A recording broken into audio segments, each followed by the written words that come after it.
Hello, Lund loyalists. John Lund unleashed YouTubers, those watching on X and Instagram and listening on Apple or Spotify. Please make sure to subscribe, like and turn on your alerts so you never miss a show. And for all things Unleashed, go to 𝐿𝐿Unleashed.com. Live shows, archives, the blog, social media links, and more. Now, brought to you by the 𝐬𝐿𝐫𝐠𝐞 Cosmetic Surgery and Laser Center, here's Johnny. Here's Johnny. Here's Johnny. Here's Johnny. Here's Johnny.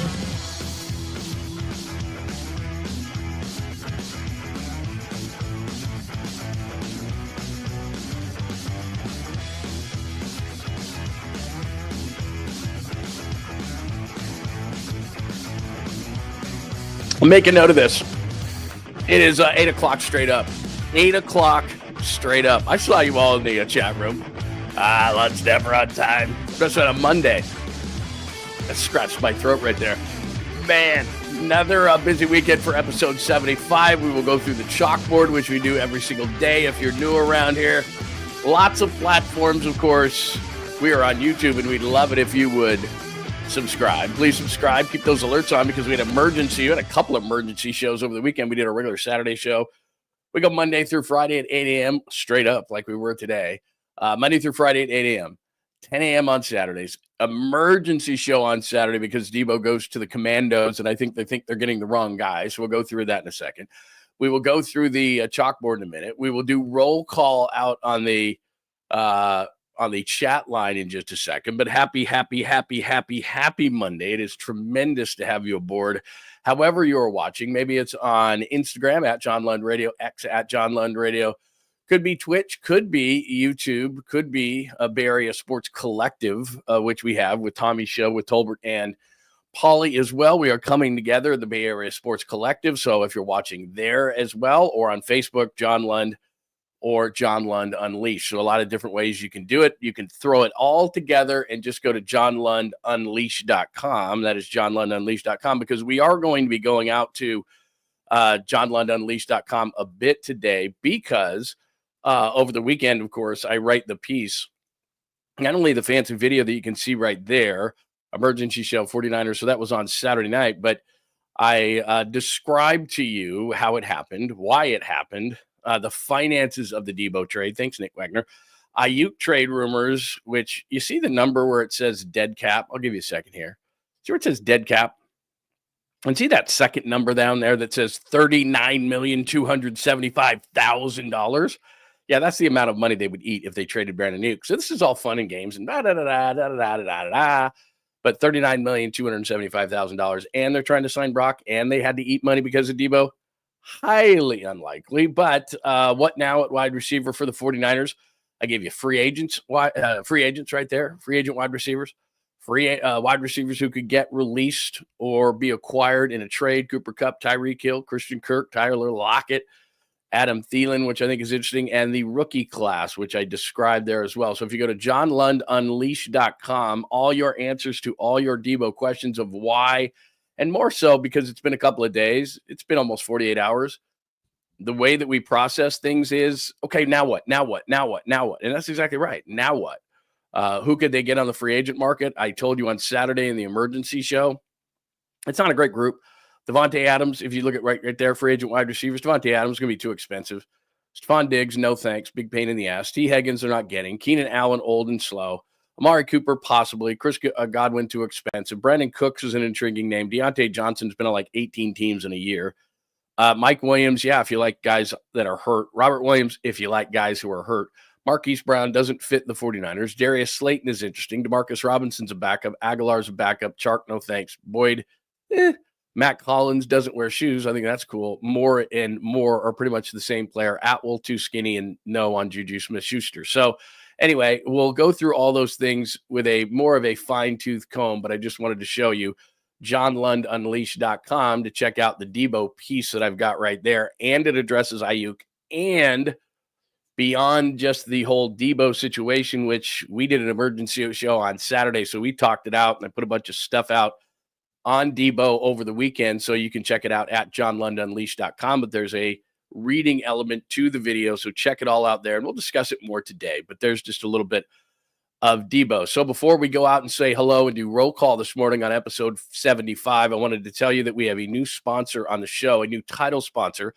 My friend Jeffrey �REHAPEL, he's in San Ramon, �REHAPEL Cosmetic Surgery and Laser Center. Now, what's cool about them is you're thinking to yourself of like Botox and all the different things that you can do. But what they're doing for me right now is, well, first of all, there's two things that they're doing. First of all, the testosterone, which is absolutely great. And I used to do it with a couple of different companies, and it was very expensive. You had to go in every single week. You had to get a shot. It was kind of a pain, to be honest with you. Not literally, but it was a pain to do it.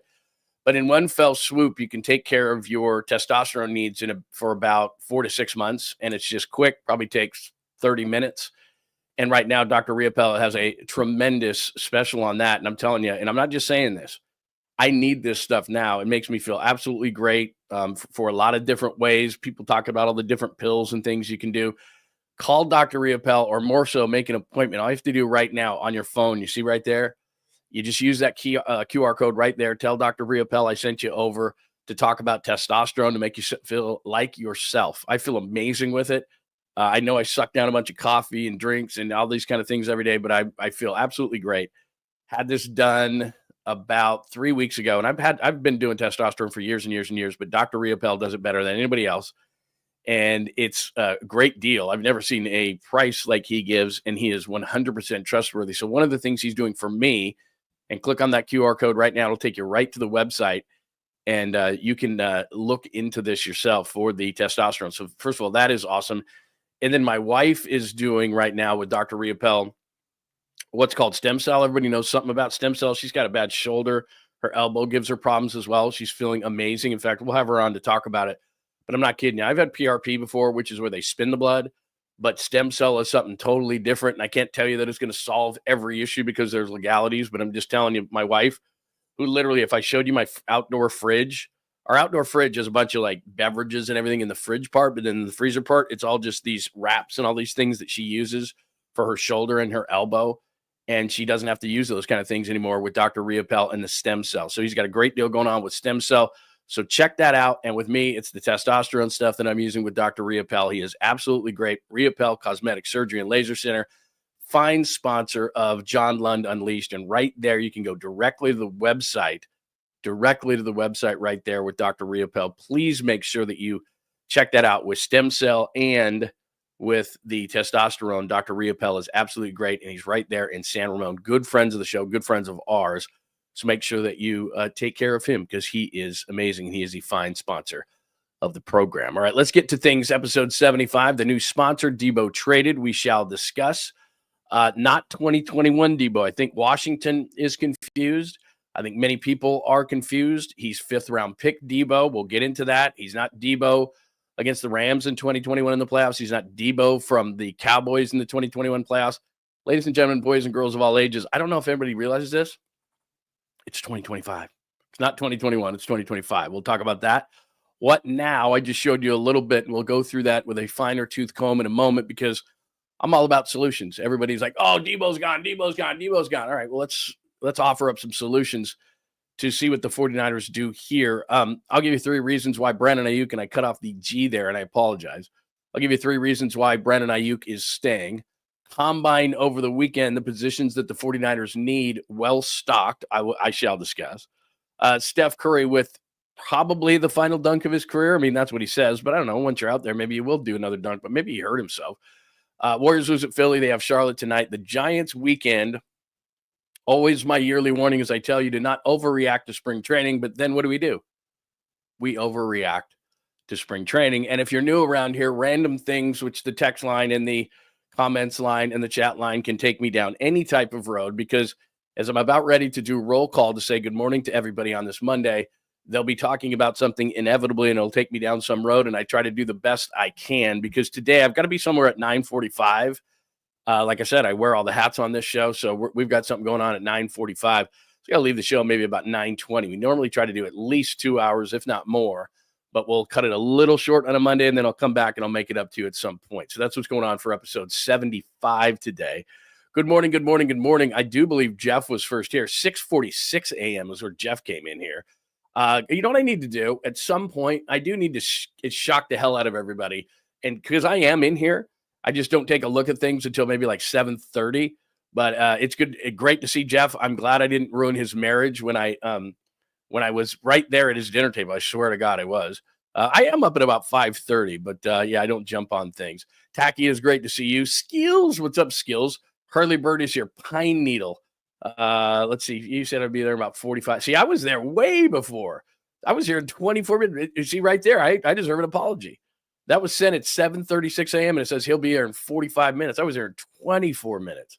24 minutes is when I was there. How about that? That's right, everybody.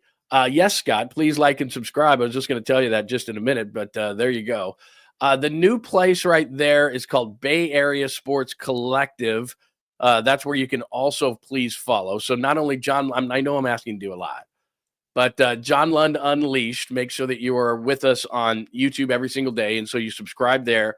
You're in the chat room, you're hanging out, you're watching what everybody is talking about, which is a lot of fun. So please subscribe there, like, so it can help the algorithm, all those kind of things. But also, we're on Bay Area Sports Collective on YouTube. So if you would go there and subscribe to Bay Area Sports Collective, and the reason why you do that is because we're adding new Bay Area shows every single day. So I'm on there, Tom Tolbert is on there, Holly is on there. We're going to be adding more as well as we're getting this thing rolling, but it's Bay Area Sports Collective.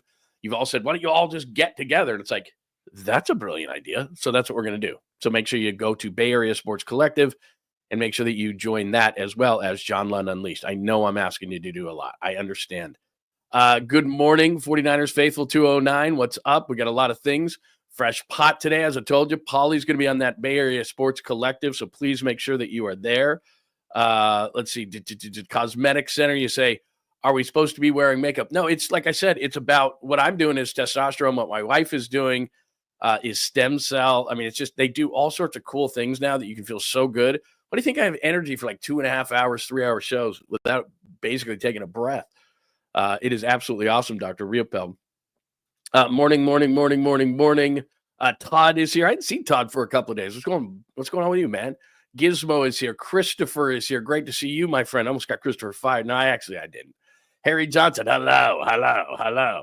I'm telling you right now, man, the testosterone's no joke, man. It's absolutely great. Yeah, we are growing the community, Bucko Sports. Thank you very much. It's all because of you, man. You guys are doing it, and we're growing this thing, and it's really exciting. We're having a great time. So thank you so much for making sure that you are subscribing and telling your friends, and we're really growing this thing, so it's really, really cool. JJ Rayner, it is great to see you. Sorry that Matthew Stafford is not going to be coming your way. Hopefully it's not Russell Wilson. I'd rather see Darnold than Wilson, but we'll see. Joy, it is great to see you. A joy, as I would say. Yeah, I started right at 8 o'clock today. I think that everybody can be like, whoa. Good luck. Good morning. Look at that avatar. My God, where is that, man? That is beautiful behind you. Oh, my God. That is wonderful. 49ers Faithful, it is great to see you as well. Good morning. Good morning, 408. It is tremendous to see you this morning. Happy Monday to everybody. JP from the 510. Tremendous. Good morning. What? Is that true? Hang on a second. Hang on.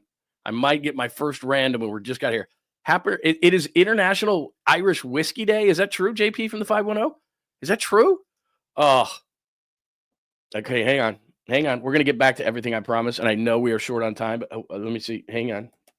Not that I don't think JP is lying, but let me just double check because I love whiskey so much. And if I miss this today, I'm going to be very upset.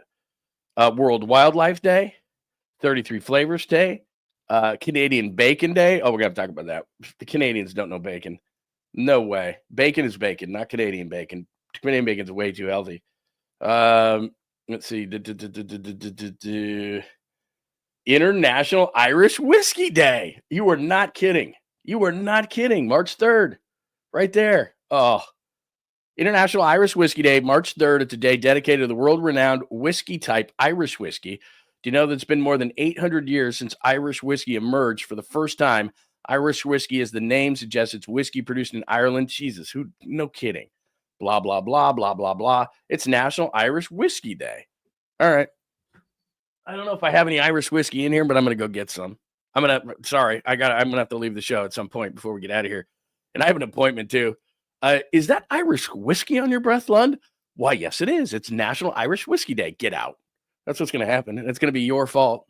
It's going to be your fault that happened, but it is. It's Happy Irish. See, if you bring something to the table like that, man, that is incredible. Thank you so much. It is very, very nice of you. Anyway, good morning to everybody. Sorry I'm already on a random tangent, but I am a big whiskey fan. Maybe not this early, although I could probably do a Irish coffee, could I not? And I have all the ingredients in my house. If I would have known that it was National Irish Whiskey Day or International Irish Whiskey Day, I would have had a nice Irish coffee, a really nice one too. Yeesh. All right. Well, I missed it. I blew it. I screwed up. All right. Let me start with this on Debo because we're going to offer solutions on Debo this morning, and I'd love to get your thoughts. Chat line is wide open. Give me your thoughts on what you think. But here's the thing. All right. Here's the problem. Everybody's freaking out. There's a reason why that the 49ers could only get a 5th-round pick for Debo. You know why? Let me put this up on the stage for you real quick. There's Debo and all these memes that everybody's making like they're going to be great, right? John Lynch didn't lie when he said he didn't want great players out of the building because Deebo Samuel's not a great player anymore. The Commanders think they're getting this guy. You know, remember number 19? See how the nice shape he's in and all the muscles he's got going there? That's who they think they're getting. The guy in, Dallas that finished off that playoff game in the year of 2021 or 4 years ago. There's Jimmy hitting Debo against the Rams in the playoffs. Remember this Debo in 2021? Yak, rack, breaking the tackles. Remember Debo in the first half of the Super Bowl? That's Super Bowl 54 against the Chiefs in Miami. I was there. They're getting this Debo. Las Vegas Debo couldn't get open against Kansas City's man-to-man coverage. That was last year in the Super Bowl. They're getting, see that little bit hefty Debo, the number one there, hefty. Debo who dropped the ball on the most important play of the season. That Debo right there, that's 5th-round Debo. That's Debo they're getting. Side view Debo in New Orleans in the A.J. Brown jersey, that Debo, that's the Debo they're getting. So everyone's freaking out on a national level that they're getting this some kind of that's the Debo. That's 5th-round Debo right there. Right there. See that? Remember that? Remember after he complained, I got to get the ball. I got to get the ball. It's not on me. It's not on me. It's not on me. It's not on me. He had one great game last year, Miami. That's not what you do. Great players can have great games because that's why they're there. It's consistency time after time. And I'm not here to disparage Debo. Debo at one point, if he didn't play, the 49ers weren't very good offensively. He set a tone, not only with the box and all that kind of stuff, but he came out and he set a physical tone. He was awesome. Out of the backfield, all the different things he could do, injuries in the backfield, the wide back, all those different things. I'm not here to disparage Debo. I'm not. He was a great 49er. And yesterday when I thought about, or Saturday, I guess, when I saw this happen, and I put together an emergency show and I started to think for a minute what I was going to say about Debo, first thing that popped to mind for me about Debo was, I'm going to say nice things and I'm not going to disparage him. And what has happened here is that a guy who's approaching his 30th birthday, it's weird for a wide receiver, but he's got a running back body and he treats his body like a running back. And the irony here is the 49ers asked him to be a running back. The 49ers asked him to run over people. Kyle Shanahan asks his running back, one cut and go. One cut and go. There's no dancing or anything like that. And that's Debo. That's what he was asked to do. That's what he did. And he got hurt doing it, and he ran his body down doing it. And now the 49ers are like, okay, that's it. You're not useful anymore. We're going to trade you for a 5th-round pick. So that should tell you everything you need to know, because I got so much feedback after Saturday's show from people saying, oh, he's going to get in shape, and he's going to make him pay. I thought he was in shape this year. It looked to me like he was in the shape of a pear. Sorry. But it looked to me like everybody said he was going to be in shape, right? Now, here's where I'll give Debo credit. Because we all knew this, and I've said this for months, and I don't need a pat on the back. But I said for months and months and months, he was going. Because if you just watch the game during the season, you could see that he was falling behind. He was behind Pearsall, as crazy as that sounds. He was behind JJ. He was behind Juwan Jennings. He's behind Brandon Ayuk when he's healthy. Ayuk's not getting traded, but we'll get into that in just a second. He was behind all those guys. He was a 4th receiver and a kick returner. That's what a 5th-round pick is. When did they get 𝐬𝐝_Counting? 5th round, 6th round, something like that? A 4th receiver and special teams kick and punt returner is about a 5th-round pick. And that's where Debo is. Now, I don't blame Washington. And I told you again, if you go back a couple of weeks and go to JohnLundUnleashed.com, I have a whole piece on where will Debo go. And I have the Commanders at the top of the list. Because Adam Peters, who's now, of course, running the Commanders, he's the general manager. He was the VP of player personnel for the Niners in 2019. You know that, when they drafted Debo. And so he's thinking to himself, a 5th-round pick to take a flyer on Debo? Absolutely. But that's what it is. It's a flyer. So everybody's hitting me up like they think it's 2021 Debo. I like Debo. I don't want to disparage Debo. but 2021 was 4 years ago. And in terms, like for me and you, 4 years ago, not that long, right? Football players age like dogs. You know, dogs what's a dog year? 7 years to a human being, right? 7 years. Okay, so it's not quite 7 years where it'd be like 28, but maybe it's 2 to 3 years. I mean, they're just, it's accelerated. You're getting hit. Deebo's a physical kind of a player. I thought everybody said he was in shape last year, but he wasn't. He doesn't look explosive. He looks overweight. People say he's going to get in shape. He's going to be motivated. Why wasn't he motivated this year? Because he saw Brandon Ayuk get a $30 million contract and he went, I'm not here for long. And he saw them draft a receiver in the first round. Why didn't that motivate him? I got a first round receiver here. I got a guy who's going to make $30 million. I wonder what's going on here. He knew it. So this is where I'll give Deebo a ton of credit. He knew he was gone. He knew when they gave Ayuk the $30 million, it was iffy. He knew when they drafted Ricky Pearsall in the first round, it was certainly happening because they weren't going to carry a first-round pick, $30 million with Brandon Ayuk, and him. This isn't the way that they were going to allocate their money. And it's certainly not the way they're going to allocate their money now because what are they going to do? They're going to go to the trenches. And I'm going to get to the combine in just a minute, but the offensive and defensive lines is where they're going to go. It's just not the way it goes. And then let me click this on there because this is just where I was going. And Jason's 100% right. Deebo doesn't fit the offense anymore. So what do I mean by that? What do I mean is, and this is just the way Brock Purdy is. Brock Purdy doesn't have the strongest arm. Brock Purdy a lot of times can't see over the line. He's got to anticipate throws more than anybody else in the league, just about. He doesn't have a Chad Pennington arm, but he doesn't have a Matthew Stafford arm either. So it's somewhere in between. So he's an anticipatory thrower, which means you better be in the right place at the right time because I got to throw this ball before you even turn around. And if you're not there, I'm going to look stupid and I'm going to throw interceptions. So Brandon Ayuk, when healthy, can do that.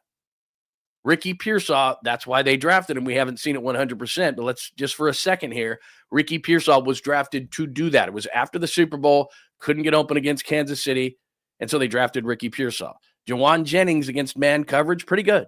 Like in that Kansas City Super Bowl, if they win it, he might have been the MVP. Now, he's different. He's not an intricate route runner so much as he can just go up and get the ball. He's more physically dominant than you. So there's those receivers on this roster right now. Those are the guys. Those three guys fit what the Niners want to do, and they fit, more importantly, Brock Purdy. And it's not a question of if, it's when they sign Brock Purdy. So Brock Purdy's coming back, and he's going to be the quarterback. So who fits that? Those three guys do. Deebo Samuel doesn't.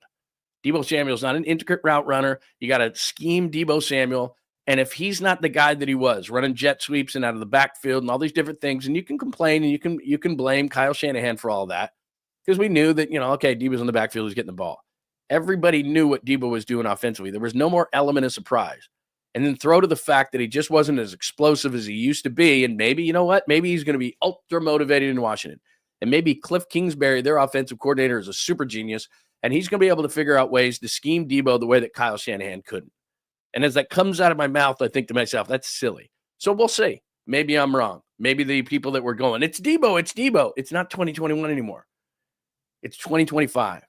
And Deebo should have been motivated. Like, how is he going to be extra motivated that he got traded to Washington but wasn't motivated when Brandon Ayuk got $30 million and they used a first-round pick on a wide receiver? They're basically telling Deebo at that point, we don't think you're good enough. We don't think you fit anymore. So what should Deebo have done? He should have got himself in the best shape of his life, should have been ready to go. I give him credit for he didn't complain throughout the season, which he could have done. Like, right away, he was like, oh, damn, I'm done. But he would have been motivated by that, right? Because all these people keep telling me that Deebo's going to be this motivated guy in Washington. And I see these, like I said, these memes of Deebo Samuel, like this is going to be the big three. I'm sorry, Deebo went for a 5th-round pick for a reason. I just don't see it. I could be 100% wrong. I just don't see it. I don't see him getting in the best shape of his life. I don't see him making the 49ers pay. I do think it's going to be really interesting in regards to, a lot of people don't believe this, and that's fine. The 49ers have a last place schedule. I think the 49ers are going to be a playoff team. I think they're going to win the NFC West. That's not homerism. Let's just look at the last place schedule. They have one playoff team at home this year, which is bad for you if you have season tickets, good for you if you want to win football games, and it's the Rams. And they're really good, and they're getting better, and I wish they would have traded Matthew Stafford out of the division, but that was always going to be a leverage play. Hey, Stafford, go find your value. Okay, I just found it. Okay, we'll keep you. the Raiders and the Giants or whomever was most serious about Matthew Stafford did their negotiations for them. They kept him. Smart move by the Rams. But back to Deebo for just a second. So, okay, that's pretty much the Deebo story, right? We just hit on the Deebo story. We talked about it a lot on Saturday. So let me I'll go through the chat line for just a second. And let's be solution oriented, shall we? Let's be solution oriented here for a second. All right. So let's see. What do we got going on today? Yeah, there you go, Skills. And that's the whole thing too. They've struck 5th round gold a few times. Greenlaw, Lenore, Hufanga, Kittle. I mean, that's unbelievable, right? You want to give me a 5th round pick? You want to give me the Kittle pick, the Greenlaw pick, the Demo pick? Yeah, okay, I'll take a 5th round pick. But a 5th round pick in general, I know that Moss went for a 4 and was really, really good, but it tells you what the league thought. Because let me make one more point before I get solution oriented for us this morning. That's the best they could do. 5th round pick was the best they could do. You think they wanted to keep him in the NFC just in case that a little bit of old Debo comes forward? Because they'll probably, Washington's a good team. They're a good young team. A lot of things went right for them, but I think Washington's going to be in the playoffs for a while. I think Washington could face the 49ers in the playoffs next season. So they didn't want to necessarily, even though for all the reasons I told you, Debo's gone.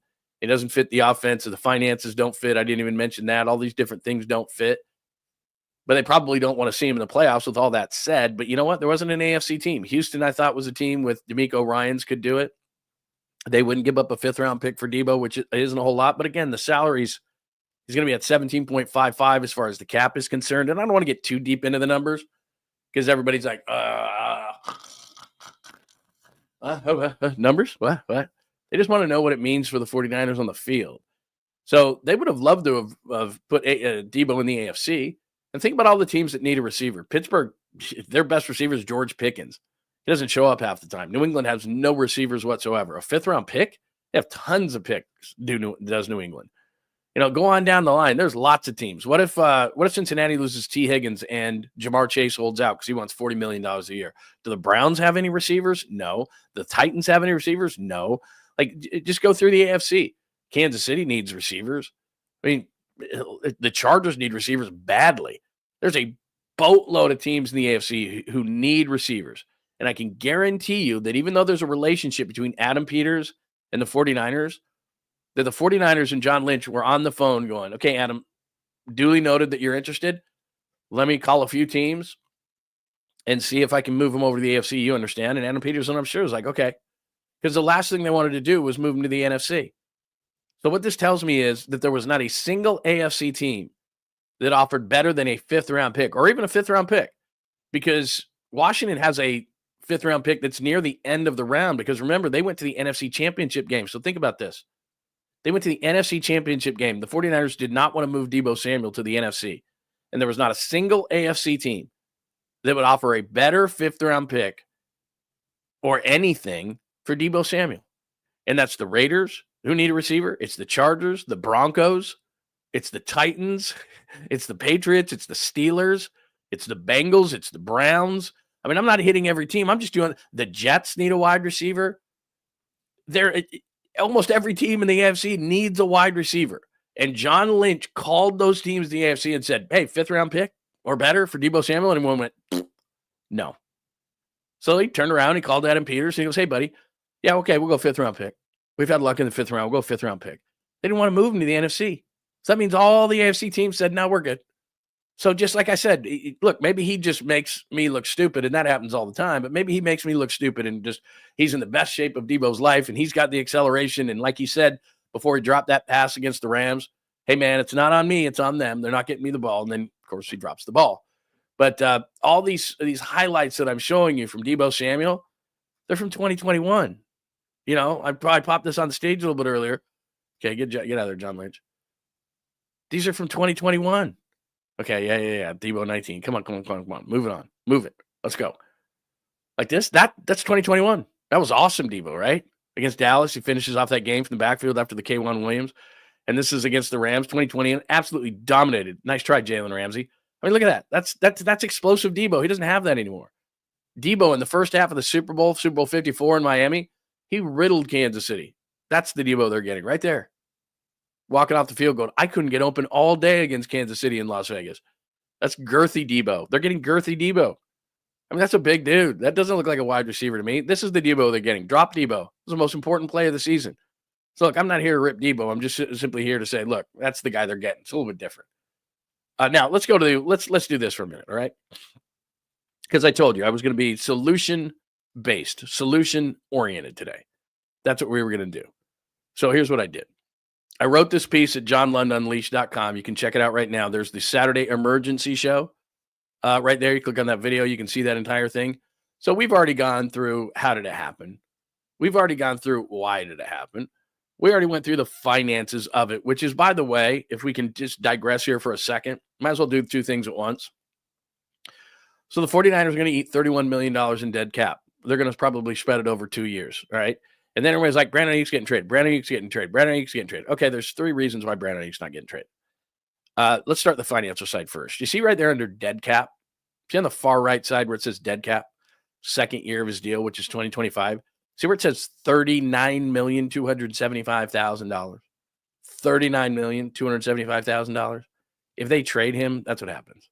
They're not going to do that. They're not going to eat all the money for Deebo, eat all the money for Aiyuk.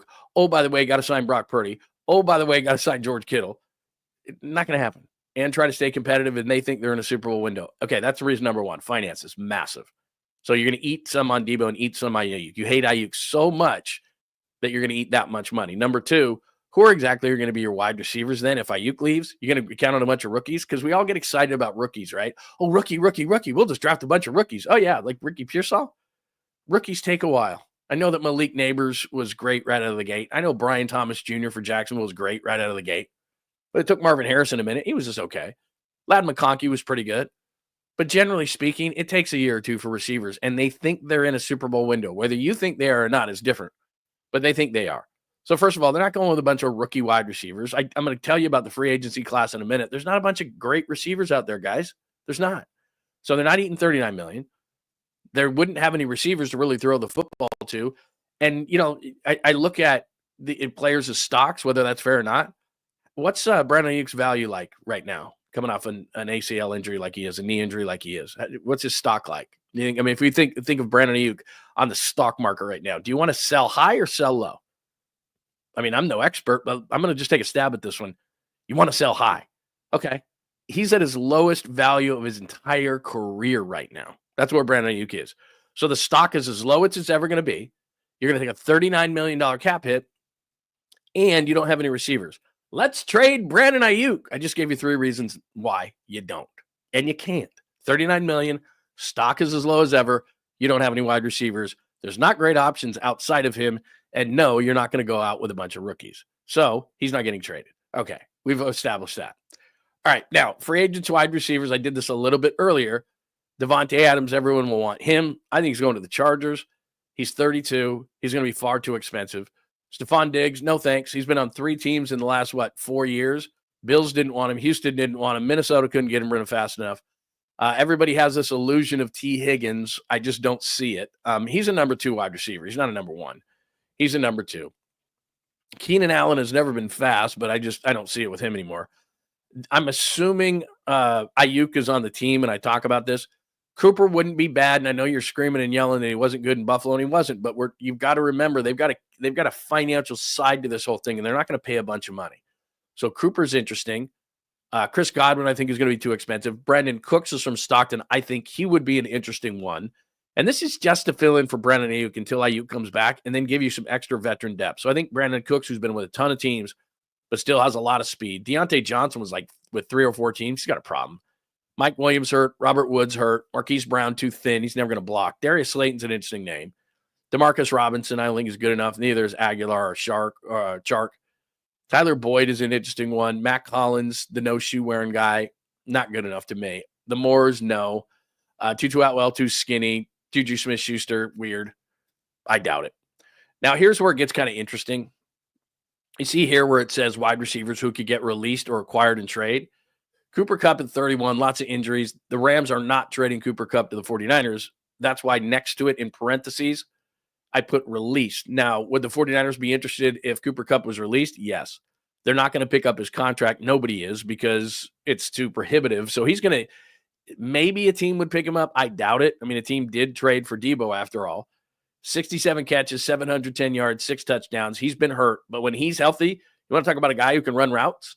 You want to talk about a guy that would be perfect for Brock Purdy in this offense? That would be Cooper Kupp. Can you imagine third down? Cooper Kupp's in the slot. McCaffrey's coming out of the backfield. Kittle's in the route. Ayuk's in the route. Jennings is in the route. Hi, that's pretty good. Just saying. I don't think he's done. Tyreek Hill, way too expensive. He's got a $28.7 million cap hit. I just put it out there because I knew people were going to bring it up. Christian Kirk would be a trade. Now, here's the thing about Christian Kirk. He would be a fill-in for Brandon Ayuk, and he would be fine. He's been hurt. Last year had 27 catches, as you can see there. In 2022, in his first year in Jacksonville, he had 1,108 receiving yards. Since then, in the last 2 seasons, he has 1,166. He's just been hurt. And he's not a terrible player. It's just that he's a typical overpay by a team that's always bad. So Christian Kirk was a free agent a few years ago, and Jacksonville couldn't wait to throw money at him. He's a number 2 wide receiver, and he can be solid, and he's about 6'2", 200, so he could block. He could do a lot of the things. I mean, we saw Christian Kirk against the Niners plenty of times. It's just that I'm not paying Christian Kirk the kind of money that Jacksonville is paying Christian Kirk. So you could renegotiate a deal. He wouldn't be a bad fill-in for a short period of time, and he's only 28 years old, so he's still got some good football around him. Tyler Lockett, probably not. He's going to get released by the Seahawks. He's 32. He's only 5'10", 180. He's small. And he had some great years for the Seahawks, but I just think he's done. Now, this is a really interesting one, and I know it's not going to really move the needle a lot for you probably, and this would have to be a trade.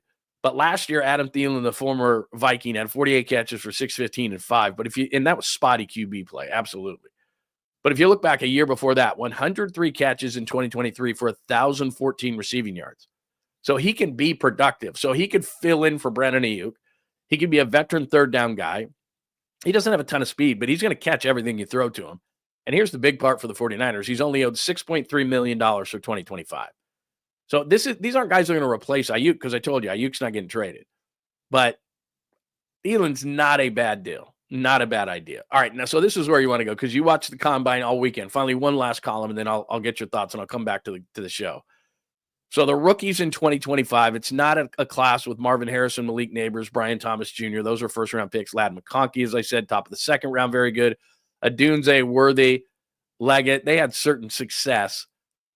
There's a couple of receivers. McMillan, the kid out of Arizona, if he's there at 11, the Niners would probably have to think about it. I'd still rather they go trenches one way or the other. Lots of good defensive tackles, lots of good edge, lots of good offensive linemen. But McMillan is 6'5", really long. And then a lot of people like Luther Burden III, I think they would move down in that kind of a situation. He's a physical kind of receiver. I wouldn't say he's Debo, but he's a physical kind of receiver. So those are the 2 receivers that everybody's talking about. If McMillan happened to be on the board at number 11, I think the 49ers would give it some thought. But I still think they would go, because they met with a lot of offensive tackles, a lot of offensive linemen. So anyway, before I get into that, there you go. So rookies, possible guys who could get acquired in a trade or be released. And then I just gave you a list of free agent wide receivers, not a great list. And then as far as Brandon Ayuk, I just gave you the 3 reasons. $39 million cap hit. His stock is as low as it's ever going to be, and you're not trading stocks at their low. You're supposed to trade them at their high. Remember? I mean, I'm no New York Stock Exchange guy, but his value right now, his stock is at an all-time low. $39 million cap hit, all-time low stock, and who's going to actually catch the ball for the 49ers? A bunch of rookies? No, they're not. Not on a team that still thinks it's in a Super Bowl window. So tell me how crazy I am. Tell me where I'm right. Tell me where I'm wrong. But I wanted to be solution-based today and show you some of those things that we could look at and say, okay, what's out there, right? Because on Saturday, I told you on Saturday, it was reaction. Saturday's emergency show was just complete reaction. Deebo just got traded. What do you think? And then I had a couple of days to think about it. I said, okay, let's write a piece. Let's go to John Lund Unleashed. Let's write a piece. And let's look at solutions, because everybody's going to throw out the names. And so I just wanted to throw out who I thought was going to be too expensive, who was going to be actually doable. Why Ayuk is not going to be traded. I gave you those 3 reasons. It's $39 million cap hit. His stock is never going to be lower. So think of him like a stock. Where's his stock? Toilet. It's in the toilet. He's a penny stock right now. You're going to trade him as a penny stock when you put a first-round pick and all this work into him, and you signed him to that deal, and then you hate him that much. I know there's animosity on either side. I get it. I've heard it. I know it. But not eating $39 million after you just ate a bunch on Deebo Samuel. And, oh, by the way, you still have to sign Brock Purdy, so you can eat all that money. And then it's Jauan Jennings and Ricky Pearsall, and it's going to be a rookie. All right. Rely on rookies all you want. Rookies are lottery tickets. That's what they are.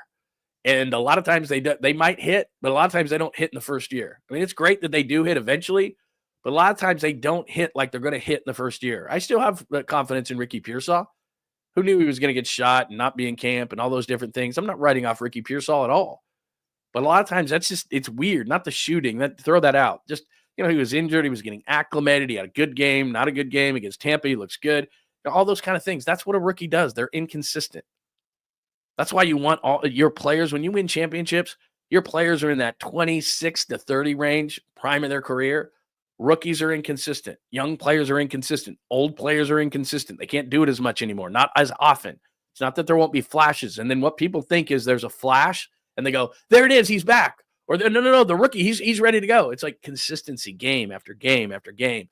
That's why the 49ers, who are in a Super Bowl window, are not going to rely on a bunch of rookies. Now, look, they have 11 picks. They're not going to take 11 picks in the draft. There's not 11 open spaces on this team.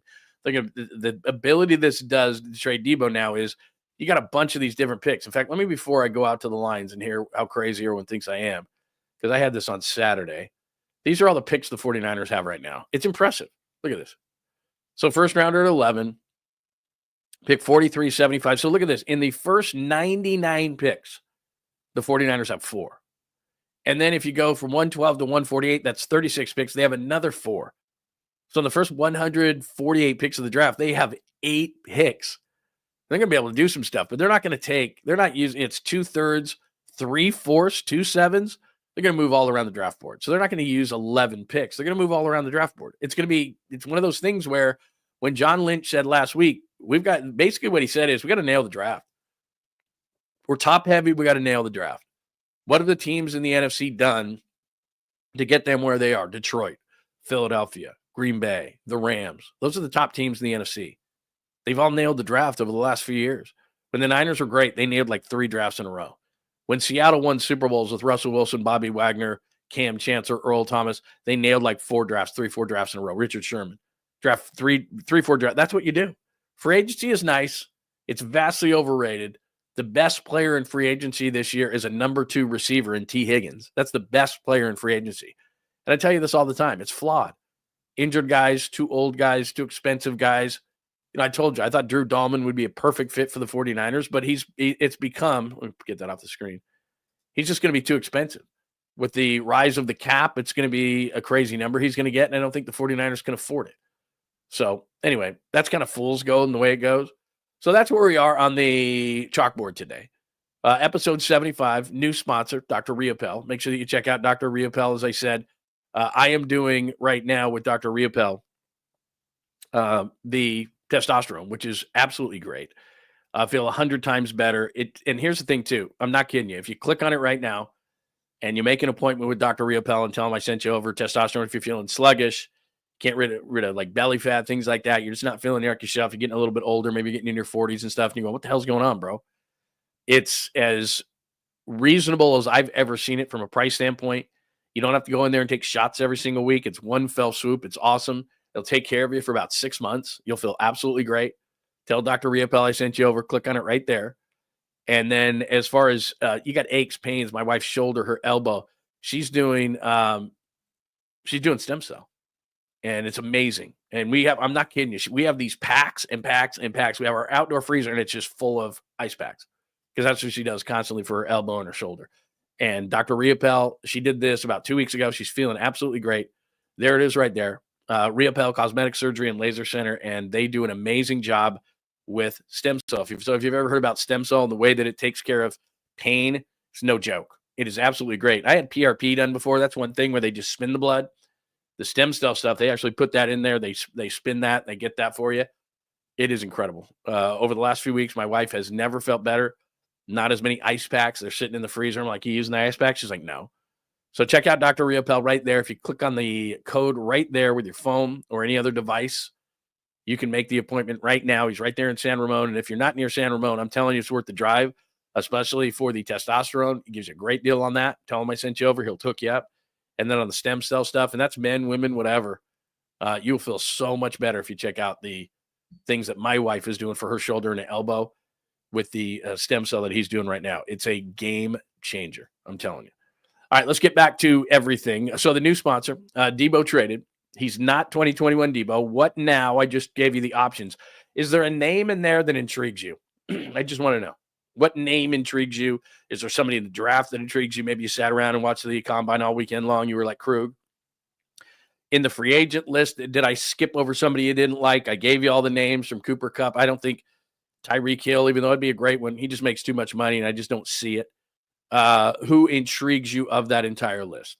That's what I want to know. So as far as, let me just give you a couple more things real quick. This was Nick Wagner over the weekend. So again, this is why I think Ayuk is just not a possibility, even though everybody thinks it's a lot of fun to talk about. So going to eat all that dead money with Debo. Okay. This is not the fun part, but I just want to explain this to you. And then I click that up on the screen real quick at johnlundunleashed.com. But let me just show you again. Second column to the right, second year of the deal, 2025. You see where it says 39,275. That's 39,275,000. Get a knife, get a fork, get some salt, get some pepper, get some ketchup, get some mustard. You're going to eat 39 million, and you just ate that money with Debo, and Ayuk's stock is at an all-time low, and you don't have anybody to catch the ball. But sure, let's have rumors about Brandon Ayuk and getting traded. That's fine. I'm just telling you, that doesn't make any logical sense, and I just gave you 3 reasons why. Combine over the weekend, we'll get to in a minute. Curry dunks, loss at Philly, Giants weekend in random. So we just went over a lot of the Debo stuff, and I've thrown a bunch at you, but I want to get your thoughts on it. Give me your thoughts. Is there a name? Is there somebody that you were intrigued by? What do you think? Oh my God. Thank you for bringing this up. Hey, John, have you mentioned Dr. 𝐬𝐝𝐫𝐞𝐭? Yesterday I was, I'm glad, because we're at the random part of the show and we'll go back up. Thanks, Jazz fam. I almost sent a tweet out yesterday and then I decided not to because I thought it was too mean, at John Lund Radio, which a lot of people are watching on X. And I looked at the tweet and I thought to myself, I'm not going to send this because it's mean. It's just mean. And what it essentially said was, I don't remember it exactly, but what I basically did is I said, did Kuminga's ankle just fall off? I mean, is it getting reconstructed? Did it get bashed by a hammer in a million pieces? Is that what happened to Kuminga's ankle? Because my God, when they first said it was like, oh, he's got a high ankle sprain, he's going to be fine. It's got to be the highest of the highest of the highest ankle sprains, is it not? Like, was it shattered into 1,000 pieces? Like, what in the hell is going on? Because as much as I want to say and thank you very much, I am going to mention the stem cell to Jonathan Kuminga and the Warriors, because it is absolutely amazing, thanks to Dr. 𝐬𝐝𝐫𝐞. But we had heard he was going to come back Monday against Charlotte. That's not happening. And by the way, I don't want to dive down into the loss at Philly, but Jimmy Butler, fairly important. We'll get to that in a second. Jimmy Butler, fairly important. But anyway, yeah, like, did his ankle just like fall off? Are they looking for a new ankle? Are they searching for a new ankle? Are they in Germany looking for an ankle? Is it an ankle replacement surgery? Like, what in the hell, man? Like, what's Kuminga, 22? When I was 22, you could cut off my leg. It would grow back by the time that Kuminga's come back from this ankle injury. My God, he's 22. Remember recovering at 22? Like, I used to be a big-time skier. We're in the random part. I used to be a big-time skier, and I could fall. I could do all these different things, not hit a tree or anything, Sonny Bono, but I mean, I could fall. I could do all the, no big deal. I'm in the, having a drink, everything like that. We're done. We're taking a break from the runs for a little while. We're in the, we're hanging out. And at 21, 22, 18, and that kind of a range that Kuminga's in, you bounce back like nothing. Like, just nothing. And Kuminga's 22, like, I don't know. Just must have lost his ankle. I don't know what the hell's going on, man. It's crazy. Anyway, whatever. Francis, I think it's all about BA's rehab at the 49ers. State going real. They keep it. If they see issues, it might be better to lose $40 million now than $120 million. I get it. What I'm simply telling you is that if you're in a meeting, and believe me, I'm not saying they haven't had a meeting about Brandon Ayuk. They have. Okay, I'm eating $31 million on Debo. Maybe I make it over 2 years. Okay, keep in mind. Let me back up. Keep in mind that we've been talking about Brock Purdy signing a new deal for a long time. So Brock's got to sign a new deal. George Kittle disproved. You got to re-sign George Kittle. He's got to finish his career as a 49er. That's got to get done. You got to get a couple of free agents, and you're not going to be day one 49ers Hargrave kind of a thing. Like, it's what comes out of nowhere. But still, they need a couple of free agents. They're going to do something. It's not going to be on the first day. Might not even be on the second day. But you got to do something there. And then there's some other guys and raises and everything else. Fred Warner's deal goes up to $29.2 million. That's got to get restructured. Another thing I want to show you real quick on Brandon Ayuk's deal. It's not a 4-year, $120 million deal. Okay. All you got to do is look this stuff up for yourself. But you see, right? Potential out 2027, 3 years, $76 million, $9.2 million cap hit. His deal is over at the end of the third year. So he's going into his second year. See that fourth year where it says cap hit? 1, 2, 3, 4. See that fourth year where it says $42,282,000, $42,282,000? The contract's over. They're never going to see that number. The reason why it says 4/120 is because he's got an agent and they fluffed the last 2 years so they could say he's getting $30 million a year. It's a 3-year, $76 million contract, which just is over $25 million a year. That's the contract. It's 3 and 76. The fourth and fifth year are dummy years to make it over $30 million so he can dance and yell and say, I made $30 million a year. No, you didn't. You got $76 million guaranteed. He can be traded next offseason where you look at that cap number where it goes to 13.8. They can take a $13.8 million dead cap hit.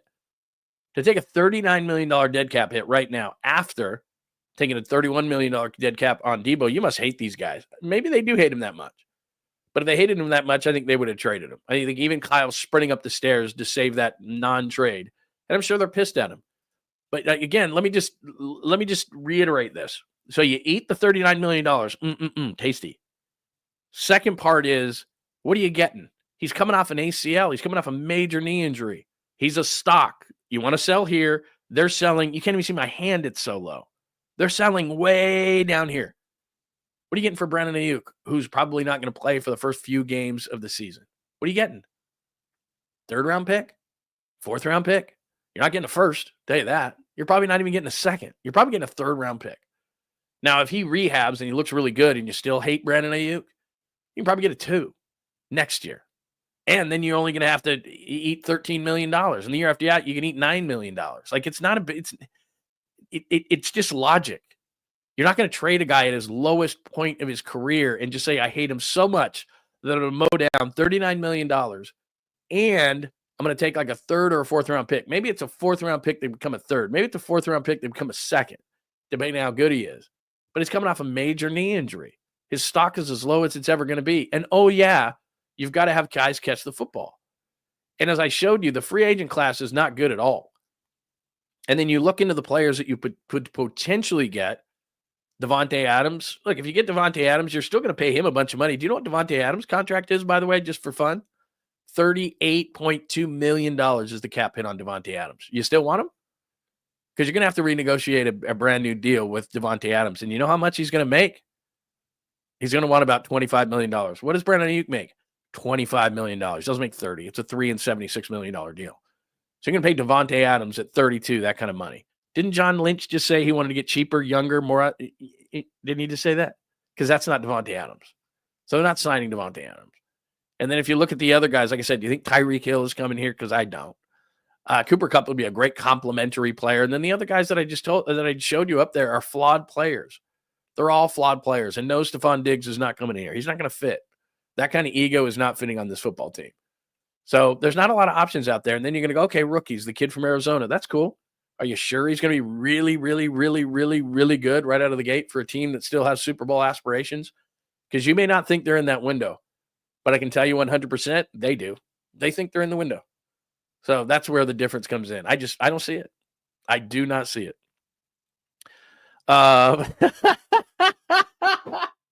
I am on the Barry Bonds program. No, what this stuff is it makes you feel like 10 or 15 years younger, like I have energy and I feel great versus like being sluggish all the time. That's all that is. That's all the testosterone is. But you're right. It's Barry Bonds-ish, but I need it, man. Barry Bonds needed it, kind of, a little bit. I needed it. I need it now. I need to be energetic. I need to have energy every single day. I need to walk in here being energetic. That's all. Any more thoughts on Deebo, on Ayuk, on receivers? I've given you all of that stuff, but I just want to make sure that before we move on, that everybody understands kind of where we're coming from. Why didn't Lynch shut down the Ayuk trade, especially with the cap hit? What's the strategy behind it? The one thing I will say, and you bring up a great point. Let me keep this up here. You bring up a great point because let me see if I can find this. Oh, you know what? I can find it. I know what I'll do. Because you have a great point there. I'm gonna share my screen with you one more time. I'm gonna go to johnlundunleashed.com. I'm gonna move away from this. So again, if you're new and if you just jumped in here, we did an emergency show on Saturday. Deebo traded to the Commanders, and because we are solution oriented, we went through how and why. We went through the finances. We went through why Brandon Ayuk's not getting traded, but we also went, okay, who could be acquired in trade? So we went through the free agent wide receivers. They're not great. You can look at it right there. We went through some guys who'd be interesting: Kupp, Hill, Kirk, Lockett, Thielen. We went through the rookie class, which the kid from Arizona is the big one. Burden the third is not bad. There's some other guys, but I don't like to rely on rookies for a team that wants to win right away. So that's that part of it. But let me go here. Just to answer your question, I'm going to do this in a roundabout way because you bring up a great point. Let's see if this thing will click for me ever. Okay, there we go. This is the blog. Okay, John Lynch takeaways. Let's go here. Okay, because I wrote this piece. And let me go down to something you said, because Deebo gone, Big Trent will be back. This was last week. Green and Hufanga, CMC update. Right there. So when he's asked at the beginning of this is interesting because he's asked about I don't think the question's in here, but he's asked directly about the Brandon Ayuk trade rumors, and he swerves around it. This is what he did. Yeah, that typically happens with really good players. I remember, I think 2 years ago, having similar conversations. You get calls and you always listen to calls. And, I think since Kyle and I've been here, we've been, certainly a top 5, I believe, number 2 cash spending team. In the last 5 years, I think or 4 years, going into the 4th year, I think we're the 4th highest cash spending team. So let me do this one more time. Okay, asked about Ayuk. Remember, the Ayuk rumors is the question. Yeah, that typically happens with really good players. I remember, I think 2 years ago, having similar conversations. You get calls and you always listen to calls. And,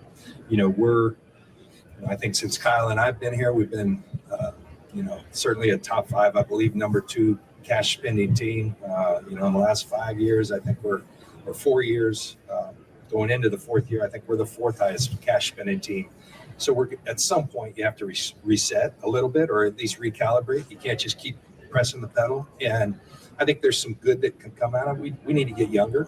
I think we're the oldest team in football. Okay, so just to your point, which is a great one, why didn't Lynch shut down the Ayuk trade, especially with a cap hit? What's the strategy behind it? And what I think you're asking is, last week, and I just showed you the clip, he kind of swerved around the question. He didn't say we're not moving Brandon Ayuk. But see, the thing is, just again, I bring this up almost every single show.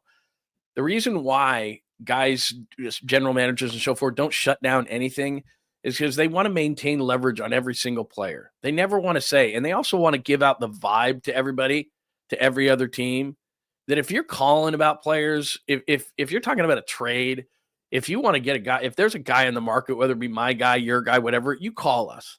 We're open to everything. He's not saying that to the media for them to write a piece about. He's saying that out, and coaches do this and players do that. They're not just saying that, they're doing it in a not so subtle way of getting it out there. So in other words, what John Lynch is saying there is we're open for business all the time. You got somebody that's disgruntled, we want to hear about it. We got somebody, we want to call you. Like they're the open for business team. They're never going to say no. They want to be on everything. But the key there is what he said is, first of all, he goes, with talented players, you're always going to have that. We want to get younger, more athletic. Well, Brandon Ayuk is not old. Deebo Samuel, one of the reasons they traded him is he's around 30. He kind of has a running back body. He doesn't have the explosiveness. He's getting paid too much. He had a $17.55 million cap number. So for what he was getting paid, for what he was worth, Deebo Samuel didn't work anymore. And he wasn't the athlete that he was. And he didn't fit because he didn't get open the way that Brock Purdy needs him to get open, and all the different things that we talked about a little bit earlier. We don't need to go over again. But as Bill M points out here, and I'll go to you for a minute, it is peculiar that his answer is not even about the question, other than saying we're always open for business. We always will take calls. And that's just something they want to be. All right. So that is a little bit peculiar that he didn't say, no, we're not trading him. But the Niners wouldn't say that about anybody. Maybe Brock they would. Maybe Bosa they would. Don't call about Bosa. Don't call about Brock. But for most players on this roster, especially right now, as they're kind of, as he didn't really use the word, but they're not rebuilding. They're retooling, but they still think they're in a championship window. So that's kind of where the 49ers are. But for the reasons I just told you, did what he described, though, afterwards sound like Brandon Ayuk? We want to get younger. We want to balance this thing out. To a certain extent, from a financial standpoint, it does. But if you have to take a $29 million cap hit $39 million cap hit to trade him after already taking a $31 million cap hit to trade Deebo, and you're trying to sign your quarterback long-term, and you're trying to sign your tight end so that he can retire a 49er long-term, and you still think you're in a championship window, which I always say this, you may think they're not. They think they are. They're not rebuilding. All they're simply trying to do is they are so top-heavy financially that they're trying to say to themselves, okay, we've got to balance this thing out a little bit. Because what is Philly doing? They're balancing it out because they're hitting in the draft. What are the Rams doing? They've balanced it out. They're hitting in the draft. They can sign Stafford because their whole defensive line, nobody's making any money on their defensive line. They're taking key players like Jonah Jackson, who they got from Detroit last offseason, and saying, if you want to find a trade, go find a trade. So everyone's trying to balance it out. But Philly and LA and Detroit have hit so well in the draft. And at some point, all these guys are going to be up for monster extensions, right? But they have the luxury right now, and the Niners did at one point too when they were young, is that they're not paying a ton of money to a ton of people. They're too young, and it's great. Packers, same way. They're not paying a bunch of guys a bunch of money, so they could actually add some guys. The Niners are trying to balance everything out. Well, by moving Deebo, they're going to eat. And one of the reasons they're doing this, and I tell you this all the time, it's a chess piece game for Parag Marathe, who's the financial guy for the 49ers.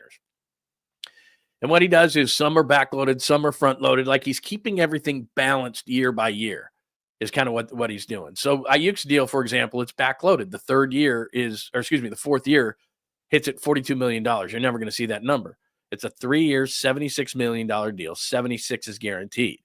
At the end of next year, the cap hit goes down to 13.8. They could trade him then. End of the third year, like I said, it's a 3-year, $76 million deal. End of the third year, it goes down to $9 million on a cap hit. They can take that. But in the year that they're taking the cap hit from Deebo, and given what his stock is, which is in the toilet right now, it makes zero sense whatsoever. And oh, by the way, you need receivers to catch the football. It makes no sense to trade him. It just doesn't. Now, what he said was interesting, because that's the one thing that is stuck in my mind is, well, why didn't you just say that? Why didn't you just say that? But what he's trying to do in especially a forum like that where everybody's around, not just reporters, he's talking to other teams. We're always open for business. We're always open for business.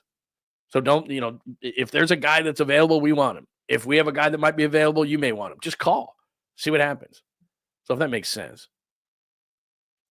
All right. Hopefully that makes sense. All right. We have done so much on it. I'll do a little bit more combine tomorrow because I got to leave in about 15 minutes, and I apologize. I got something that I have to do today. So let's move this. Let's move to this real quick. I want to ask you a question on the Steph Curry. So we're at the Curry Dunks portion of the show right now on the chalkboard. Thanks for joining us, by the way. John Lund Unleashed. Please make sure that you're subscribed, telling all your friends. You have your alerts on. I also told you too, let me just pop this up at the beginning of the show so that you know that you have to subscribe to this as well. Not only John Lund Unleashed, please subscribe, tell all your friends, all those kind of things. Man, we have a lot of stuff that people are talking about today. Bay Area Sports Collective is something that we are kicking off. Bay Area Sports Collective, if you give them a follow, that would be awesome because that's where my show is, in addition to here, which I want you to stay here, but also Tommy's show, Tom Tolbert show is going to be there. Pauly's show, Pauly Mac show is there, and we will be adding more Bay Area shows in the future, but Bay Area Sports Collective. So please, along with John Lund Unleashed, please give them a follow. Please give them a subscribe. Please give them a thumbs up because all the shows will be there. So make sure you do that as well. But let's get to the Curry dunk. Tell me this, all right? And I will rely on you for this. It's a dunk. I'm not saying it's not, but it's not. I guess it's a dunk. All right, here's how it sounded. No, that's and Curry with the dunk. Let me play that again. All right, here we go. 12 straight three-point attempts. Curry sneaking down court, and Curry with the dunk. I guess it's a dunk. It's a harder dunk than I thought because you hear the net like rattle a little bit. Straight three-point attempts. Curry sneaking down court, and Curry with the dunk. Now, what's funny about that, he must have hurt himself. I don't know if he hurt himself or whatever the case may be after that game. It's a loss in Philly, so we'll get to that in a second as well. But Here's Steph Curry after the game saying he's never going to dunk again. 6 years ago at home, right wing, the right corner, little back cut. Today was a pass from KD. 6 years ago as in Chase or Oracle? That was at Oracle. I've never dunked at Chase. How about that? How about that? Why'd you decide to dunk tonight? I mean, typically you lay that in. I've been feeling pretty good. I've been dealing with some knee stuff all year, and take advantage of a cherry pick opportunity. That would probably be my last dunk, though. Of your career? Oh, I'm calling it right now. That was the last one you're gonna see. Who'd you point at? Ironically, this morning at shoot-around, Stackhouse said he wanted to see a dunk. He hadn't said that all year, and I haven't heard that in years, and it happened tonight. It's kind of funny. I thought you were pointing at Stackhouse. It seemed random. Yeah, it was very random comment this morning. All right, so there's Steph last night. They lose to Philadelphia, which we'll get into in a second. Great reaction on these dunks. Hang on just a second. Max McClung give it a 49. Somebody called it a Brittany Griner dunk. I think she dunks way better than that. Well, there's skills. I could never dunk. The dunk that I would do would be we could raise and lower our rim in our house, and I would go crazy dunking on that. I mean, I would just go crazy dunking on that. Thank you, O'Neill. Done and done. Appreciate it, Bay Area Sports Collective. But anyway, there's Steph's dunk, and he says he's never going to dunk again. Like his knee must be worse than we think, because he barely got up and got that over the rim, and he kind of gave it a little oomph because you could hear the net. Because when I first saw it, I'm like, but then if you put the sound on, and you hear he kind of does rattle the net a little bit there, so that's not bad. But he just said, yeah, it's a cool story. So there you go. There's Steph's dunk. At first I was like, is that really a dunk? I'm not sure that's a dunk. And then a couple more times I was like, okay, I'll give him that. I mean, he's not going to the dunk here anything like that, but here you go. It's a dunk. As far as the loss at Philly, that's a bad loss. And we talked last week, I think on Friday we talked about it, where Paul George, and what a disaster, and thank God they didn't sign Paul George, and obviously Embiid's been hurt. But this kind of reminds me a little bit, and I know they didn't have Jimmy Butler, but still, it reminds me of the Dallas loss when Dallas their owner was getting booed and they were going crazy, and they just traded Luka, and then the Warriors lost to him. It's a bad loss. And it just shows you how much they need Jimmy Butler. And then this team was dead in the water without Jimmy Butler. Jimmy doesn't play. And they struggle against Philadelphia. And then I brought this up a little bit earlier. The ankle with Jonathan Kuminga is just so unbelievable. And I don't have the insight into what's going on with Kuminga, but I swear it's like his ankle's shattered everywhere, and he just hasn't been able to come back from it. When you're 22 years old, it's just like, boom, you come back. I had all sorts of injuries. I played high school sports. I played college sports, skied a lot growing up, like lots of twisted ankles, lots of this. You come back so fast. And so this thing must be really nasty. I mean, that's just what it is. It's just really nasty. And they've got to get him acclimated with Jimmy Butler. And that's not an easy thing to me. Now, Jimmy has made it look easy. I give Jimmy a ton of credit. It's short, but based on, and we say this, I think, every day, based on the information we have. And look, I have a show every day. So I can't sit back and go, well, we'll see on Jimmy. Yeah, maybe. Look, from what I've seen from Jimmy, he's been great. But acclimating Kuminga, and here's the problem for Kuminga, is that his agent every single day is going, we need you back, we need you back, we need you back, we need you back. You got to start. That's what they're going to be saying to Jonathan Kuminga, because they want him to get the big contract. Meanwhile, the Warriors are going to say, look, we're going to ease you back. You're going to come off the bench. We don't generally lose when Moses Moody starts. Plus, I told you this last week, the spacing of the floor, if they said, okay, Kuminga's going to start. Butler's not a three-point shooter. Draymond's not a three-point shooter. Kuminga's not a three-point shooter. And then you have Pods and you have Curry. Well, you have two three-point shooters on the floor. It makes it easy to double, even triple Steph. So they're not going to start Kuminga. And his agent's going to be probably upset about it, because it's like, well, my guy's got to start to get the maximum amount of money. So I hope all that stuff doesn't rear its ugly head, that Kuminga can just come in and say, look, if we win, brother, then everybody's going to eat. Everybody's going to eat if you come in, you play your role, you've been hurt. Let's just ease you back in. Just be cool, man. Just be cool. So anyway, very, very nice. Thank you so much, Bay Area Sports Collective. Thank you, Hurley Bird. You're the man. That's where my show is. That's where Tommy's show is, Tolbert, and that's where Polly's is, and we're going to add more as well. So make sure, please, please, please, that you subscribe. I could palm a basketball, but it couldn't get up that high. I mean, dude, I wasn't even close. Like, I'm 5'9". I could never get close. Like I said, I would take it down to about 9 feet. Then I would just do dunk contests. We have little kids, and that was the fun part about my house is we had a rim out front, and we would lower it down about a foot, and then the kids would come over because they like playing on it. And then it was like I was Bill Russell for a day. I just play walking around, just swatting. It was more fun to me to swat kids' shots and watch them go home than it was to dunk.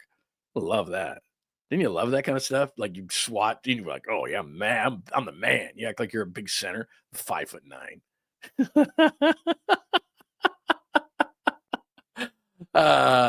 Good to see you, man. I haven't even said hello to you. Like I said, I did the roll call, but then people jump in. Fosse, good to see you. Not talking in the chat because I'm getting the kiddos ready for school. Good to see you. I'm glad you're here. Thank you so much. Let's see. But it's an 8 if he gets traded before April 1st, 7.2. His bonus don't trickle to April 1st. Sports breaks it down on X. Yeah, I looked at it. Still, even if it's that, why would you take that hit and Ayuk's hit in the year that you have to sign Brock Purdy? It just doesn't make any sense. And then my second point of this is the all-time lowest value he's ever going to have. You know, I don't know how much you're into the stock market. I know enough to be dangerous. Here's what I know. I want to sell the stocks here. I don't want to sell the stocks here. They don't have to sell the stock. And oh, by the way, the third reason is who's going to catch passes? Do you know anything about Ricky Pearsall? Do you think Ricky Pearsall is any good? Because I don't know. And then I just showed you the list of free agents. It's not great. And what do you have to pay those free agents? About what you're paying Brandon Ayuk. Ayuk's not making $30 million a year. Brandon Ayuk has a 3-year, $76 million contract. And as crazy as that sounds, $25 a year for Brandon Ayuk, that's fair. So there may be animosity within the building with Brandon Ayuk, and I'm being honest with you, I know that there is. There's not so much that they're going to say we're going to eat that and eat Deebo's money and sign Brock Purdy and try to extend Kittle and try to renegotiate a couple of deals like Warner, who's got a big cap number this year. It's just a lot. And I keep saying this, they think they're in a Super Bowl window. So they're not going to go back and say, you know what, let's just start over at the position. I just don't see it. I could be 100% wrong, but I just don't see it. I do not see that. I know we keep going back to that, but that's fine. Let's see. Curry, loss at Philly. Giants weekend real quick. I got to jump. I got to be somewhere in like a half an hour. So usually if you're new to the show, believe me, we usually go like 2.5 hours at least. I haven't done hardly any random things today, which I'm embarrassed about. We should do much more random. But and let me make sure that I don't have anything that I absolutely have to positively get across to you today. Oh, well, let me do this. Real quick on Giants weekend, all right? And I tell you this, and I have a piece up at johnlundunleashed.com. Not overreacting from spring training, but you know what? I want you to have fun as well. I want you to find that happy medium between not overreacting and having fun. So this is Encarnacion, and everybody's just freaking out because he's having a great spring. It's this bomb to dead center against the Dodgers. Check this thing out. In San Francisco. Encarnacion rips one to center field deep. This ball back. This ball is gone. Dead center. Off the batter's eye, right over the... All right, that's Dodgers TV, so we don't need to watch it. Tim Neverett on the call. And look, he's having a hell of a spring. He's hitting like 500. He's been awesome. Everybody's saying he's going to be awesome. So that happened over the weekend. If you want to overreact on Encarnacion, and he's a massive dude. And so we'll see. I want to stick a pin in Encarnacion and see what happens at the beginning of the season. He is leaving. He's got a lot of hits going. You don't want to leave your hits in spring training. You don't want to leave your hits in Arizona. It's early in spring training. We shall see. But over the weekend, it says right there, Giants weekend, he had a great weekend. I'll call it that.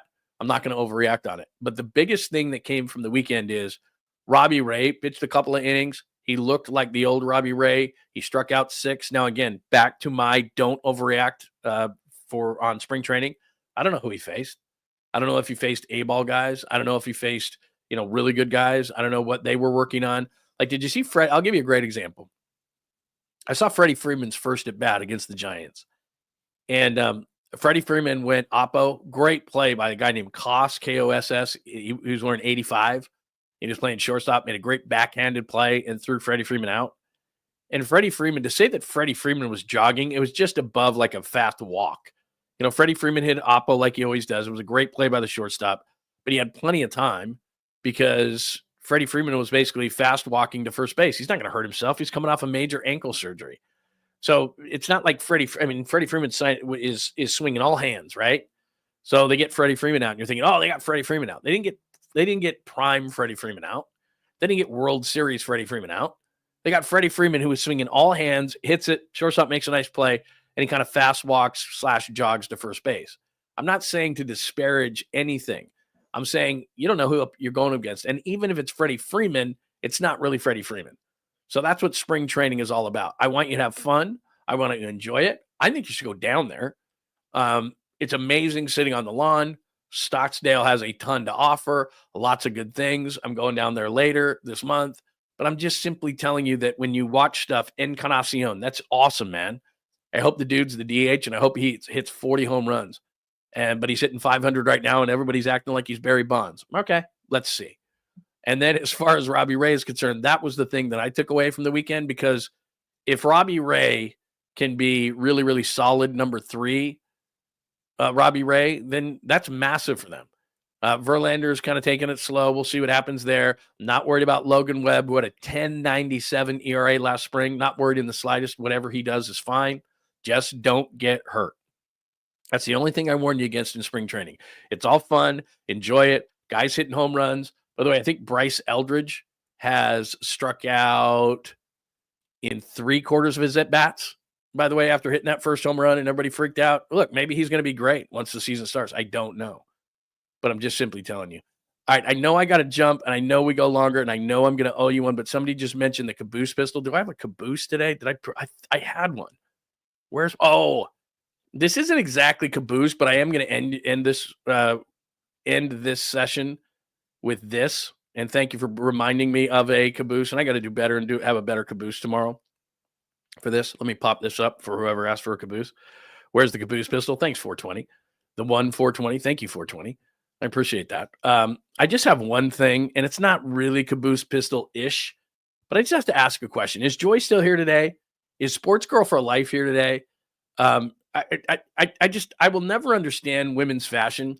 Does your wife, like mine, go to you a lot of times right before you go out and say, how do I look, honey? Do you like this? And it's just right away. It's like, yeah, of course. I love it. You look great. And then they try something else. Yep, you look great. Which one would you choose? I don't know. And I tell her, look, I don't know women's fashion. I hardly know men's fashion. Most men don't know men's fashion. You ever walk around on a Sunday Joy's here. Great. You ever walk around on a Sunday at like the grocery store or something? Thank you, Joy. I have a question. And I shouldn't be sexist about this because men can have an opinion on this as well. I don't know women's dresses. So the Oscars last night, which I didn't talk about. And oh, by the way, Saturday Night Live was outstanding. But the reason I'm not playing any Saturday Night Live clips today might have been 2 or 3 of their best skits in a long, long time. Shane Gillis was there over the weekend for Saturday Night Live. Unbelievable. Every time I play a Saturday Night Live cut on the show, they don't think it's good. They're like, oh, well, why would we want you to promote Saturday Night Live? I don't know, because we have a pretty good sized audience here. So anyway, they don't want me to promote it. So every time I do it, they threaten me with a strike on the channel unless I delete it. So I have to delete not the show, but that part of it. And then I go, hey, check out the Saturday Night Live piece. Then it's not there. And you go, what the hell, Lund? And they make me delete it. So I'd love to put up like 3 Saturday Night Live pieces from Saturday night. You're just going to have to go out and watch it. It's hilarious.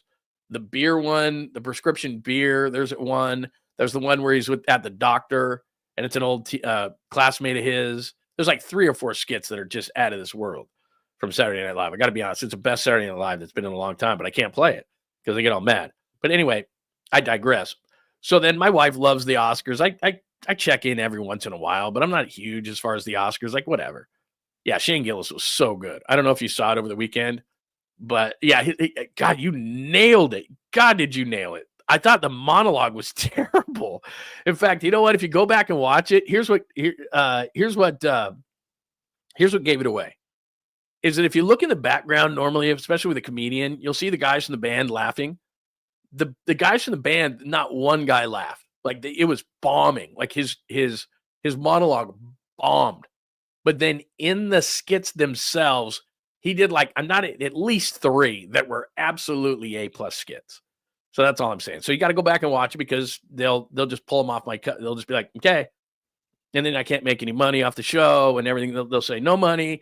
And then they say pull it off. And it's just a big pain in the butt. So I just don't play them anymore because Saturday Night Live doesn't want promotion, which is so ridiculous. But anyway, whatever. Not gonna complain. Okay, so here's what I wanted to do. I didn't watch the Oscars last night, but I saw the beginning of the Oscars. And can someone explain this to me? Because I'm not a bastion of fashion. What is that? Like, you could set your beer on it. That'd be really, really cool. But, like, everyone was just freaking out going, oh, my God, did you see Ariana Grande's dress? Oh, my God, it's so amazing. Oh, my God. And I'm just like, how could you walk around in that? I mean, I guess that's one of the major differences between men and women. Like, dudes, all we got to do is throw on a black suit. I actually feel bad for women because, let me play this one more time. Because as guys, when we go out to fancy dress up, all we got to do is throw on like a black suit, black tie. We're looking good, right? We don't really have to overthink it. What are you wearing? Oscar de la Renta? I mean, I don't know. But I have no idea. But like, if I had to get that fancy, like, can she make it through like a doorway there? I don't know. I mean, that's just, I would not want to dress like, I would be terrible on the red carpet if I was a woman. Because I just can't, I want to be able to fit through a hallway. Like, I'm sure that's awesome. I'm sure that was like a $500,000 dress. It was all the talk of the red carpet, Ariana Grande in that dress. But I'm just like, guys are just like, that's way too complicated. Like if the shoe was on the other foot and we had to dress like that and women could just put on suits, I mean, I'm sure women would love to do that. But like, she's very pretty. I'm just saying, like, I saw that dress and I'm just like, there's no way that guys would be that, like, we just be like, are you kidding me? Like, did you see Adam Sandler? I know it was a bit. Like, Adam Sandler's in shorts. Every guy would rather wear his basketball shorts to the Oscars, but they have to at least put on a black suit. But that thing, my God, you could set a drink on it, get stuck in a hallway, get stuck in a doorway. Guys would just be like, no way, man. Anyway, I'm just wondering. Like, I'm just like, what? I don't know. I just feel bad. I just feel really bad for women because they have to dress up like that. They have to put stuff like that on. And it's like, and then people are like, oh my God, that's the best dress. Oh, that's so amazing. See, there you go. That's all I was looking for right there. No. No. I'm just like, wow. Oh my God. Yeah, it was amazing. It was just unbelievable. Yeah, I got to watch some clips from the Oscars. I just saw the bit from Adam Sandler. I saw a couple of other things. Conan's okay. I mean, Conan's not bad. He's no God, now I'm missing the female comedian who's she's great at everything. She's absolutely the best at hosting all these shows. She should just host every single show. She's red hot right now. But anyway, all right. No, I agree with you. It's a runway dress. It's meant for that kind of thing. I understand that. I guess what I'm saying is I just feel bad because, she doesn't want to wear that. That it's like, oh my gosh, look at that. What an amazing, oh geez, that was so, oh my gosh. And guys, all we have to do, I mean, it's just not fair to women. It's like you got a bunch of, if you're a big Hollywood type, you just got this black suit and it's hanging and you get one of these nice black ties and you make sure that your white shirt is clean and crisp and boom, boom, boom. You got a nice pair of like black shoes that are shined really, really nicely. And then you just walk on the carpet and you're good. Whereas women, it's like, oh my God, I got to come up with something just massive. I got to talk to some designer and I got to like this big thing. And then it looks like this massive thing that I can like set my dinner plate on, and it's like, yeah. And then later on, she was like on stage. She had to have like 4 different, unbelievable. I didn't, was Sandler wearing curries? I didn't know that. Amazing. Anyway, that was the whole thing. All right, we definitely go longer. I apologize because it's a Monday because we still have tons to talk about. But if you missed anything, do remember, if you're new around here, all you have to do is go to John Lund Unleashed on YouTube. And what we'll do is just minutes after this, we'll put chapters on there. So if you missed the Debo talk, if you missed What's Now, which we gave you solutions, if you missed 3 reasons why you staying with the Niners, we'll do more combine talk tomorrow, the Curry dunk, the loss at Philly, Giants weekend, any of that stuff. We'll put those on there, and then you've got chapters, and you can just click on whatever you want. If you want to listen on the podcast, Apple, Spotify, wherever you get your favorite podcast, we'll put that up there in just a minute as well. Thanks for watching on Facebook. Bay Area Sports Collective. Please give them a follow as well on YouTube, Bay Area Sports Collective. John Lund Unleashed. Thanks on Twitch. Thanks on X at John Lund Radio and on Instagram as well. Thanks for watching on Instagram. Do remember JohnLundUnleashed.com. Let me just show you that one more time because all you got to do, well, there's the John Lynch on there, but let me go back up to the blog a little bit here. And we've got the brand new piece on Deebo up there, and you can look at the wide receivers. So you're like, well, what do they do now? You can just look at the wide receivers and who the 49ers could be looking at, because I did that whole thing as well. It's not switching over to that. So I'll just you just have to assume that it's there. But anyway, there it is right there. There's the Deebo piece, Deebo to DC, the details, and what now for the 49ers. A bunch of different blogs on there, so make sure you check out all the things there as far as the blog is concerned. And then one more quick thing that I've got to tell you about. Hang on. Oh, we just lost it. Hang on. I got you. Right there. Please make sure you check out my good friend, Dr. 𝐟𝐸𝐵𝐿. As I said, I'm doing right now, my wife's doing the stem cell, which is absolutely saving her life with her elbow and her shoulder and those kind of things. But I'm doing the testosterone with Dr. 𝐟𝐸𝐵𝐿, and it's absolutely changing my life. As you can see, I can sit here for like 3-4 hours and talk. Great energy. I feel 100 times better. Plus, if you've looked into testosterone therapy before and you're saying to yourself, man, I don't want to go in and get a shot, the cost is prohibitive. I'm telling you right now, Dr. 𝐟𝐸𝐵𝐿 has a great deal going on, and you don't have to go in there every single week. So click on it right there with Dr. Jeffrey 𝐟𝐸𝐵𝐿. He's right there in San Ramon. It is worth the drive if you're not near San Ramon. In fact, I'll meet you for a beer. And you can check that out. Stem cell, ask them about the stem cell, all sorts of things it can do for you. My wife, it's her elbow and her shoulder right now that she is getting work on, and she's had it done about 3 weeks ago, and it's absolutely great. She's feeling amazing with the stem cell. Just ask them about the stem cell. If you're a guy, ask them about the testosterone. Click right there. It'll take you right to the website. You'll be feeling great. Dr. 𝐟𝐸𝐵𝐿 right there in San Ramon. 𝐟𝐸𝐵𝐿 Cosmetic Surgery and Laser Center. Thanks to Dr. 𝐟𝐸𝐵𝐿 and the whole team over there. Great people, by the way. I've been going there for a long time, and you need to check them out. So do that today. Thanks as always. We appreciate you hanging out on a Monday edition of the show. Did I miss anything? Oh, I missed it. Look at, there's Bill M right there with a super. Can another team take the cap hit? You know, the other teams can't take the, see, that's the difference. And I do think, and thanks, Bill M. The problem is in the NFL, and I wish they would change this. I'll give you a great example. Like the Deebo thing. Like the Niners probably would have liked to have just taken Jonathan Allen rather than a 5th round pick, although they've had a lot of success, as we've talked about in the 5th round with Dre, with George Kittle and others. Like, let's go Jonathan Allen straight up. We need a defensive tackle. You need a wide receiver. Allen's in the last year of his deal. Deebo's in the last year of his deal. So for the NBA, and they had similar salaries, that you could just do that. But in the NFL, they make it so convoluted and pass money, and this gets accelerated onto the cap. I'm not cutting him, I'm trading him. So Washington should just be able to take the contract. Why can't they just take the contract? Whatever accelerations, it's not going anywhere. It's just being transferred to another team. So I shouldn't have to accelerate all the money right away. They're assuming the contract. And I already paid the money. So they're assuming the contract. And I'm assuming Jonathan Allen's contract. So what's the big deal? They've paid him a bunch of money already. I've paid Deebo a bunch of money. Why make it so convoluted so that you can't make these trades so that everything gets accelerated? Just make it less complicated. That's really what they should do. Anyway, that's just my 2 cents, and it's probably not going to happen. All right. Have a wonderful day. Episode 75. Thank you so much for watching on X and Instagram and Twitch. Bay Area Sports Collective on YouTube. John Lund Unleashed on YouTube and Facebook as well. Please make sure that you are subscribed to the channel on both of those places. John Lund Unleashed. Tell all your friends, all those kind of things. We'll have more up later today because I got to put a bunch of promos up and things like that. We'll write today at JohnLundUnleashed.com. So make sure you check it out as well. Everyone have a wonderful Monday. We'll talk to you later today and certainly tomorrow at 8. Thanks for hanging out with John Lund Unleashed. We'll try to be better next time, though I wouldn't hold my breath. Please like and subscribe on the John Lund Unleashed Pod YouTube channel. Watch live shows weekdays at 8 a.m. on YouTube, Instagram, and X. And make sure to have your alerts on for shows throughout the day or night. All things Lund can be found at JohnLundUnleashed.com. JohnLundUnleashed.com. Goodbye!